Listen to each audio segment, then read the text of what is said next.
జై భారత్, అందరికీ శుభోదయం. ఈరోజు మరొక మంచి కథతో మేము ముందుకు వచ్చేసాను. ఒక తాత మనవడు మంచిగా ముచ్చట్లాడుకుంటున్నారు. ఎన్నెన్నో విషయాల గురించి చర్చించుకుంటున్నారు.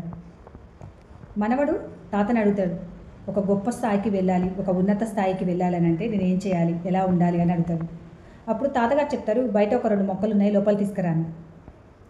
మనవడు తీసుకొచ్చేసి చూపిస్తాడు తాతకి 2 మొక్కలని. అప్పుడు తాతగారు చెప్తారు, ఒకటి ఇంటి లోపల, ఒకటి ఇంటి బయట నాటమని చెప్తారు. తాత ఎలా అయితే చెప్తాడో అలాగే మనవడు కూడా ఇంటి లోపల ఒకటి, ఇంటి బయట ఒకటి చెట్టు నాటుతారు. ఈ రెండిట్లో ఏది బాగా పెరుగుతుందని అడుగుతాడు. అప్పుడు చెప్తారు మనవడు, ఇంట్లో ఉన్న మొక్క చాలా సురక్షితంగా ఉంటుంది, బాగా పెరుగుతుంది తాతగారు అని చెప్తారు. సరే అని చెప్పేసి వెళ్ళిపోతారు. 25 సంవత్సరాల తర్వాత మనవడు ఇంటికి వస్తాడు. అప్పుడు తాతగారు అడుగుతారు, నువ్వు నాటిన మొక్కలు ఎలా ఉన్నాయో చూసావని. అప్పుడు ఆతృతగా ఇంట్లో ఉన్న మొక్క చూస్తే చాలా బాగా ఎదుగుతుంది, దానికి మంచి మంచి పూలు కాయలు కాస్తూ ఉంటాయి. అది చూసి చాలా హ్యాపీగా ఫీల్ అవుతాడు.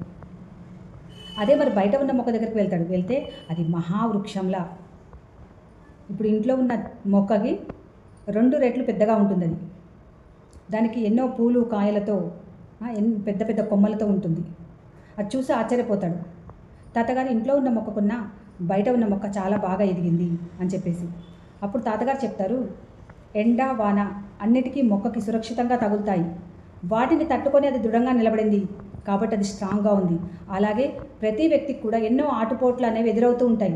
వాటిని అన్నింటినీ కూడా ఎదుర్కొంటూ ముందుకు ఎవరైతే వెళ్తారో వాళ్ళు అనుకున్న లక్ష్యాలు తప్పకుండా సాధిస్తారు అని. Thank you friends.